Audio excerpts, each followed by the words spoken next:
Well, for this next winter special, we're going to follow 3 different trees. We're going to repot them. We're going to follow them right through 2025 until you get to tell me whether you think it's made any difference when you see them in winter of 2026. There's this one, which is a twin trunk that I put into this standard Chinese pot about 3 years ago. It's been a very slow grower. Now there are 2 other trees that I'm going to be repotting. 1 for development reasons, 2 for a change of angle. But more of that in a moment.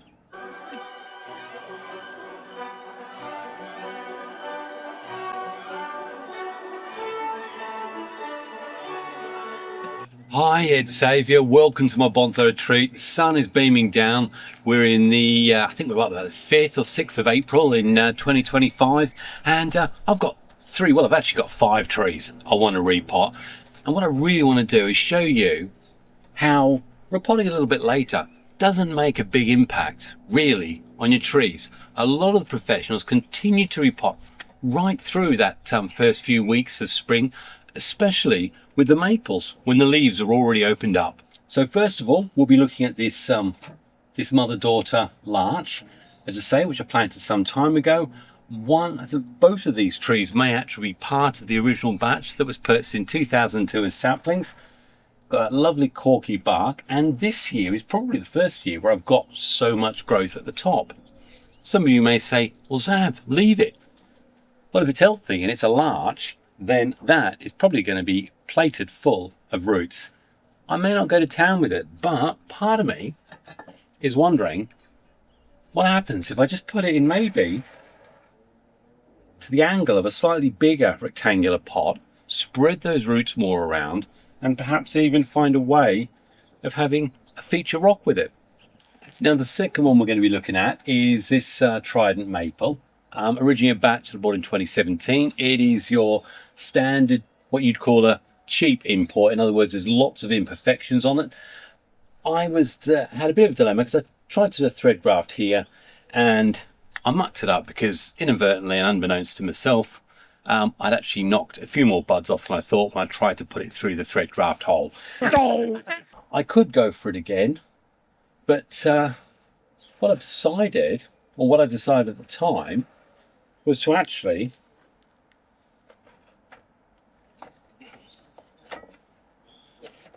change the potting angle, bring things more upright. And so what was a defect, which is this part here where you've got very, very probably what you call an ugly trunk or secondary trunk coming out from here, or a branch. Now what I want to do is actually make it a feature, so you actually get drawn to it, and then this continues to grow out. Now obviously this still needs lots and lots of development, and I'd probably say to you it's looking far from what you'd call top prime condition healthy. Now the other one I'm looking at is this Ginkgo Biloba, and this actually got potted up in this 2 years ago. And at the time, I had no clear idea or direction of what I wanted to do with it, but it was showing me absolutely no signs of positive desire to move forward and progress. And to be honest, I'm still confused where to go with it. We've got this really bad cut from where the main trunk was taken away. As a result, you get this basically shoulder growth coming out here. I'm not going to be able to do anything with it. As I quite often say with these are a prehistoric tree. They're very, very slow to heal, and indeed most wounds and scarring and wire won't heal that easily. But they do, if they're healthy, bud from all sorts of places. And if you look in here, we've got a bud right down here. We've got little buds here on the shoulder and around here. In fact, this is telling me this tree is very, very healthy. So again, you're probably saying to me, Zav, why on earth do you want to get it out of this? Well, truthfully, I want to get it into something deeper. I actually want to give the roots more chance to grow. I think I need this trunk probably to grow a lot stronger and a lot bigger. If I give it something that's got a bit more space, a bit more room, I'm hoping that maybe I'm going to get a lot more and a lot thicker. Because once this trunk here is thicker, I don't know, I think there's an option where I can hide this scar, especially if this grows out, but I need this to get a lot thicker. Again, it's just thought. Sometimes we go ahead with ideas, and do you know what? It really hasn't cost me very much, but part of me wants to move forward with it. So we're going to put this again into a deeper container, and I'm going to have a look at the roots as well. Okay, so we'll get to this Trident Maple first. Comes out relatively easy, so we obviously haven't got a big pack full of roots around there, although we've certainly got a reasonable amount of roots on there, and you can tell it's bonsai season because just as I started filming, the saws started as well. By the way, you're probably getting absolutely inundated with glare right now. Can't do very much about it, sorry. For those of you who are always unsure about whether you can do your repots later, use this as an example. Because if you're watching this and this is still looking healthy, then you know you don't need to worry. Looks like there's definitely organic matter in there, so it's not a bad idea getting it out of this. There it is. Great big long mat of roots, and the first thing you're going to say is if this is ever going to be a bonsai, all this root matter here needs to be thick up here. If I left it like this, all that I'm going to do is continue to get long straggly growth going down, and I'm only going to be putting myself back another year. But there's such a simple solution to it. We've got a nice set of roots up there, so let's just get out of the confusion and think that's the first problem removed. Okay, now I have got some crossing roots and some big ugly old things there, but first of all, you know, we're possibly stressing the tree a wee bit, and we've definitely cut off any of the new root growing tips. So let's stick with this. We'll put this at the new angle and we'll find out, did it really make a big difference? That's what it's going into. Let me get it positioned. I think, as I said, I wanted to actually put it more upright like that. So I might actually just remove a few more roots from it. And again, the thing is here, if I'm doing this now, you will know whether it's safe by the time I show you this video.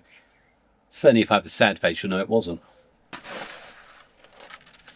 And as I say, the soil I've used, it's my usual leca mix with pumice and zeolite. And then I just want to get the angle right, make sure we've got the roots all nicely tucked in, and then we need to secure this safely using the plastic tubing. So there you go, it's potted much more upright now. I can make more of a feature of this branch division here. If I don't like it in the end, I can actually remove from here, because close in here we've actually got a bud point just there, so I can create something. And also on the back of this branch here there is another bud point there, so I can actually do more with it. But overall it has a way to go, but I think in the more upright format it is it's much more promising. Okay, well, it's a day later and I've been thinking about this long and hard. I was trying to decide whether or not I get much advantage in putting it into the pond baskets. And when I looked at the size I had, it was either going to be super huge, which again, with the way these send out roots, could actually work against me. Until I found a round ceramic, which I think will do the job nicely.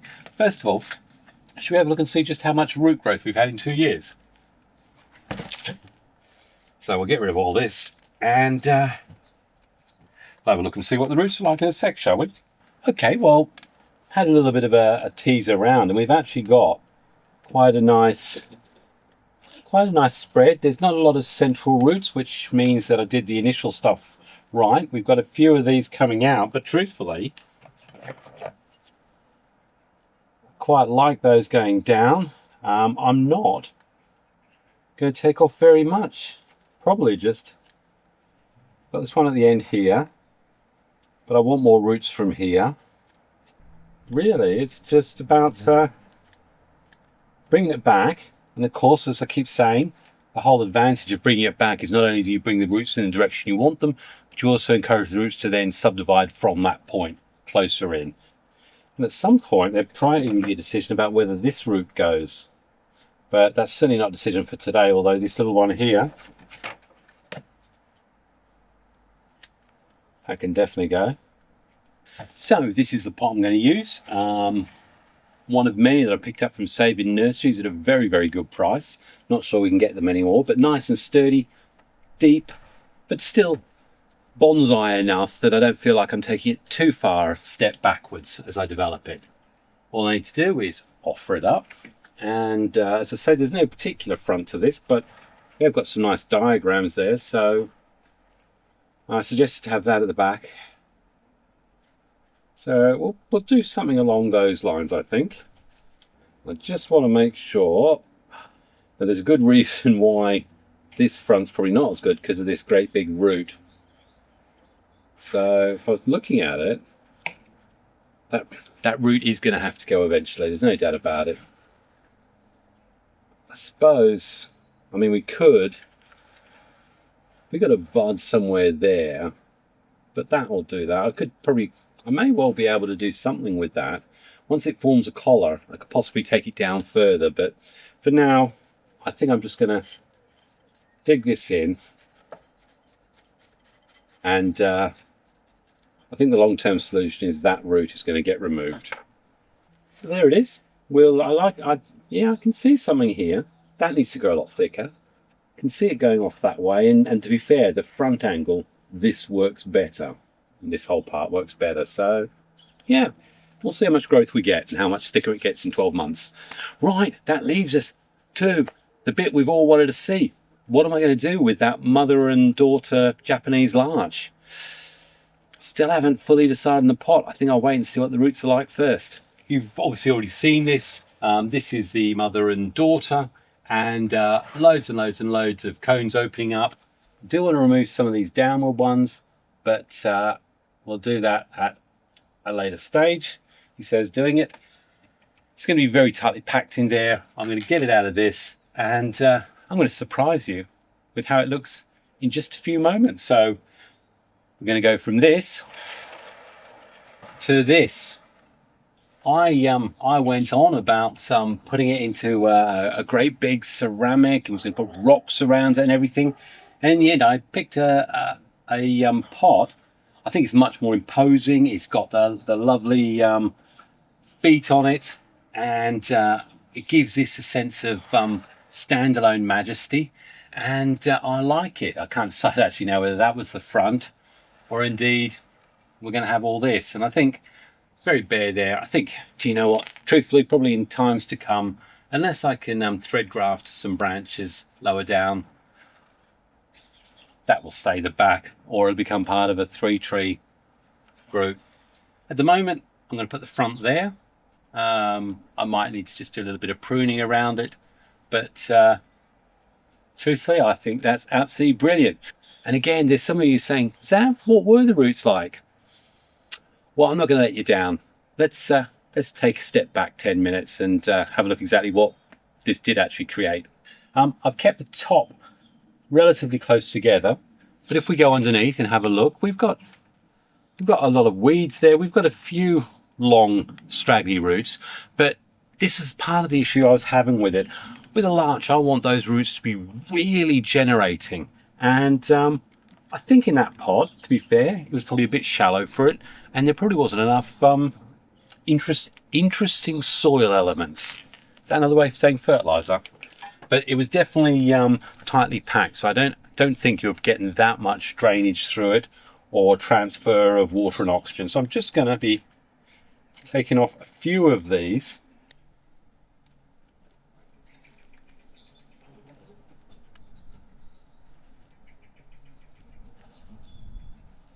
So there you go. Anyway, you got to see the roots. Hopefully you like the more imposing stone-based pot. I really like this. This is one of the original ones I bought in Maidstone back in 2002. Lots of buds. It'll be very interesting to see just how this responds to this repot now. Probably a little bit later than I would normally do it for a larch.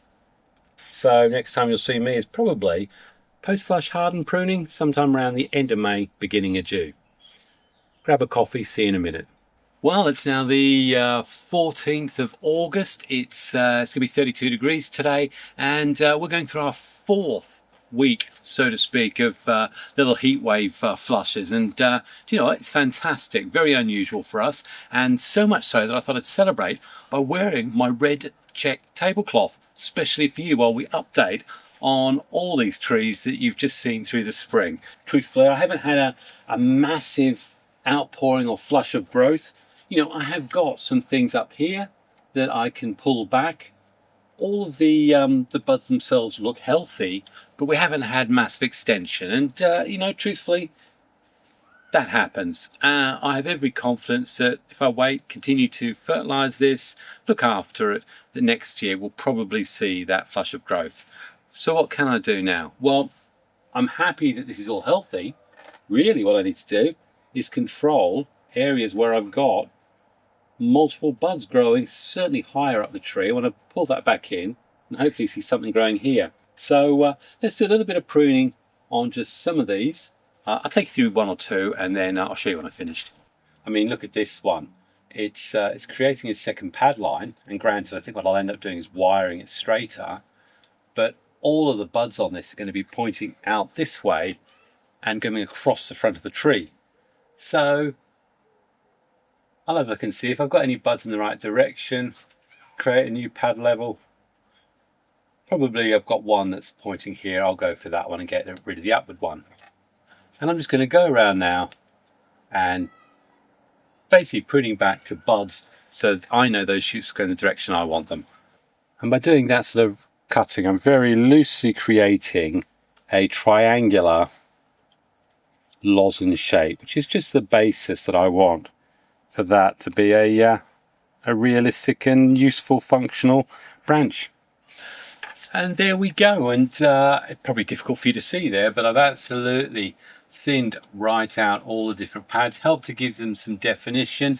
And again, it's looking about optimizing it for the future. Sometimes you have to go right back to get some of those buds in places where you know next year's shoots are going to be absolutely top notch. So that's all I need to do. I'd like it to push out a bit more. Got my liquid fertilizer. Give it a good soaking of that. It's Super Thrive, if I haven't mentioned it already, and I'm finding I'm getting really good results with it. And then obviously, like all trees that I've pruned, certainly at this time when we've got a lot of heat, it's going to go into a shady part of the garden for a good couple of weeks until I feel confident that this has got through that period all right. So here we go. We've got the Ginkgo, which overall it hasn't sent out loads of great flushes of growth, but you know what, it's holding its own. And often find this, certainly with I'm not going to say more delicate trees, but it is a prehistoric system, so that root system has really got to re-establish itself in there. And you know, it's fine.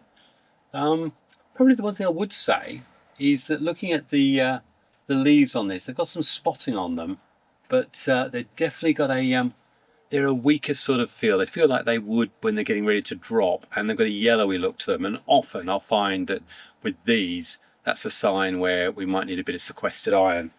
But that's what I've been using, Maxi-Crop sequestered iron, seaweed extract of seaweed plus. And I just mix that up, and I spray it on this. I'll spray it on my oaks. Quite a number of the ones, I see the leaves starting to yellow or they just look a bit weak. I find the sequestered iron does really well. In terms of what am I going to do with this? Well, as I said, mix up some sequestered iron, give it a good dosing of that, and then continue to love it. This was all about changing the potting angle, and surprisingly enough, it's gone into a new pot, so it's fresh, only 4 months old in terms of new soil and everything, and we know it's going to be concentrating everything on establishing itself in this new pot. So we're not expecting to get a load of growth, and we haven't. But what we've got, I think, demonstrates clearly that it was the right idea. I'm liking the way it looks.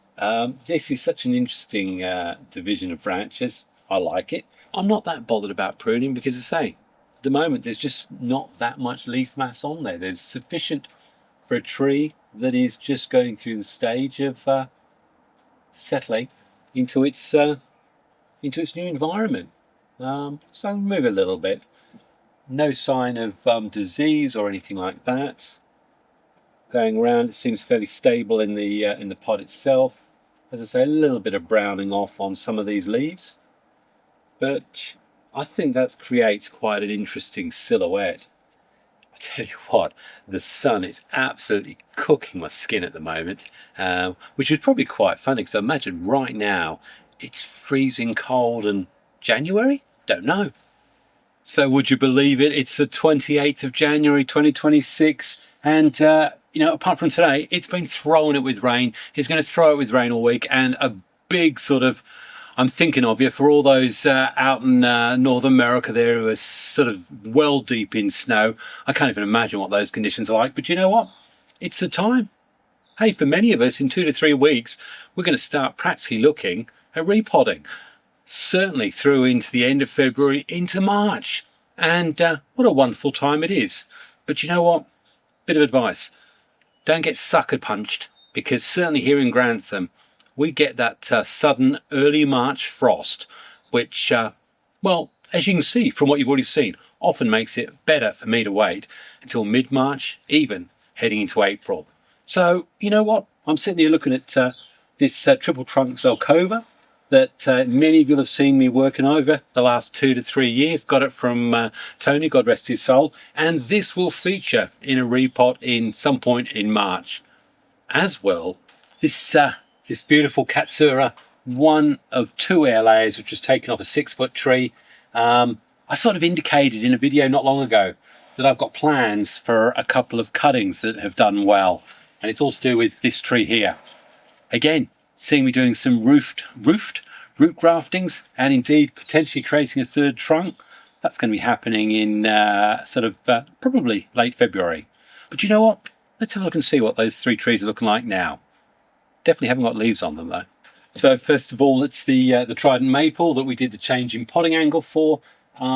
Look, it's got through as you saw, we had leaves on it, but I think this is what I'm going to say straight to you. I mean, for those of you expecting me to show loads and loads of new twiggy growth and stuff like that, we've definitely got shoots to show growth and healthy buds all the way around this. That's what I want. I keep reminding people that certainly for a tree that isn't 100% vigorously healthy, if you give it a repot, that first year, really, it's all about the roots. You're not going to see that growth up top. So if you're expecting to, then don't be disappointed when you don't see it. And if you don't see it, don't start thinking you've made a mistake. You wait, that second year, in fact, in this second year, when we revisit these, probably at the end of 2026, we'll see just how much leaf structure and ramification we've got and establish in the end whether or not doing your repots as late as April when the leaves are out is actually a problem. But you know what? That's set up nicely. Got a few weeds there I want to get out. What I'm going to do right now? Well, I've got my trusty wire brush. If you have a look around, that we've got some of that that drying, I don't know what you call that. It's not algae. I can't think what it's called now, but it's that scale type green stuff which sets on all these. You know what, I'll think of the term. Put it down in the comments if you know what I'm talking about. So I'll go around and do that. Also, if we have a look in here, I need to get the moss out of there. And this is the sort of deadwood work that I'll be looking at doing as we go nearer probably May, June time. But overall, really all I want to see this one do is to push out loads of growth. I'm not going to do any pruning or anything. I'll wait until we get to the post-flush hardened pruning sometime end of May. So, you know, this is all about changing the potting angle, also about giving up much better soil. And do you know what, with this pumice leca mix zeolite, really happy with it, to be fair. And the pond baskets already, you can't see it, but under there's some fine feeder roots that have been coming out. So that's all looking good for this Trident Maple. So come on then, let's have a look at that ugly old monstrosity, the Ginkgo. Well, it's probably not going to surprise you that it probably looks exactly the same as it did when you saw it just a moment ago. These things are notoriously slow. Once you do that prune, you sometimes get that second flush come out, but often, especially if you've done a repot, you might find that it's going to be very, very slow. What I can say is the same buds that we saw earlier, down here and down here and here. Lovely one here, beautiful one just here. I mean, especially this one here, because it's going to give me that lateral branch there. And as I said to you with this one, I think I mentioned it earlier in the video, I'm desperate for this one to come out. I will probably end up cutting this one right back and taking just 2 from lower down. But again, I want to keep these going, because I want all these to go It's all about thickness and it's all about health here. What I will say, am I 100% happy? There's a little bit of movement in this Ginkgo. It means that it hasn't thrown out loads and loads of roots in that first year since doing that, 10 months ago. So it may well be that we're going to have another slow year, and that is equally the reason why I didn't remove this great big root. And do you know what? I find that absolutely fascinating. And I don't know what you think. Let me know in the comments. But sometimes when you've got a really boring sort of shaft like this, you want some nice sort of something thick and knobbly down the base that you can really get your teeth into. This is a long-term project, and I think it's going to fit in nicely with a fun little video I've got coming up about bonsai. When should we stop? And we all have those trees, and I see it in the comments quite often that people say, Zav, what on earth are you wasting your time for? You should stop. Well, this is one of those trees, but this is the challenge. This is what I love about bonsai, turning something that's really, really challenging, difficult, impossible, and seeing if I can eventually make something that is at least passable. So it's alive, it's got nice, thick, healthy buds. I'm sure it's going to do really well this year. So really, let's go and have a look at mother and daughter, shall we? And here we go. It's alive, it's healthy. There is a lot of buds up there. We've got some cones and all sorts of stuff. The cones I'll definitely remove. But the only real thing I need to look out for, it's still solid in the pot. Looks like all the areas that had buds and growth on it last year is all there. So this is going to, again, year one, roots. Don't be impatient. We're going to see loads and loads of growth out. And if some of you are saying, why didn't you wait till we showed that? I think I want to get the message across to you. Patience. You do need to do these repots, whether it be a change of angle, whether it be to increase the depth of soil, because larch, the ginkgo, they really want a bit more root space and a bit more soil. You know, look at the reasons, get those repots down, but don't get downhearted if you don't get these massive sprouts of growth. It's not to say it doesn't happen, but well, certainly the Chinese elm you might. But sometimes if your tree has been ailing, which is often one of the reasons that makes you do the repot, then I suppose just temper your excitement about what you see. All I want to see a year further on is, as we move into the late winter, early spring, is all of these buds, all of them have got that lovely rusty sort of fresh bright colour that tells you we're going to see loads of shoots. What you don't want to see is loads of dead branches, and you know what, all three of them looking absolutely wonderful. So yeah, got one thing left to do. You know what it's going to be. I have allowed this to get a little bit wet, and we need to get that that green moss off, only to see that incredible bark that these have. 27 years old. Who'd have thought? It's looking nearly as good as me. So hopefully you've got something out of that. The main message, be patient. Don't expect incredible results after that first year. And also be aware that there's not a problem doing these repots in April. Not a problem at all. Certainly a lot of practitioners, as I said at the beginning, will say with your maples, when the leaves have started to open, great time. Me, I actually prefer to have them when the buds are just starting to swell. But, you know, I think we've shown there that that doesn't cause any problem. All three of those trees are perfectly healthy. No dead branches at all. And this is another one which is going to get itself a repot, and also I think is going to fit in the thread graft category. For those of you who've watched me before, you'll know that I actually use this to demonstrate why doing thread grafts at the beginning of winter can be so problematic with your maples. Anyway, hopefully you've got something out of that. Look, get out there, prepare. Now's the time to certainly walk around and pick which trees you need, because you've got to make sure you've got your soil. For me, zeolite, leca, pumice. They're my big three ingredients this year, and also some activated charcoal, of course, because I find that works brilliantly, and the Oceana Root Boost. But I've got a great video all about soils, also sharpening tools. Very important that right now. This is probably that quiet moment when you can do the sharpening tools. For those of you who want to know how I sharpen my tools, why don't you watch that video? It's really good. Apart from that, happy bonsai and God bless. Cheers.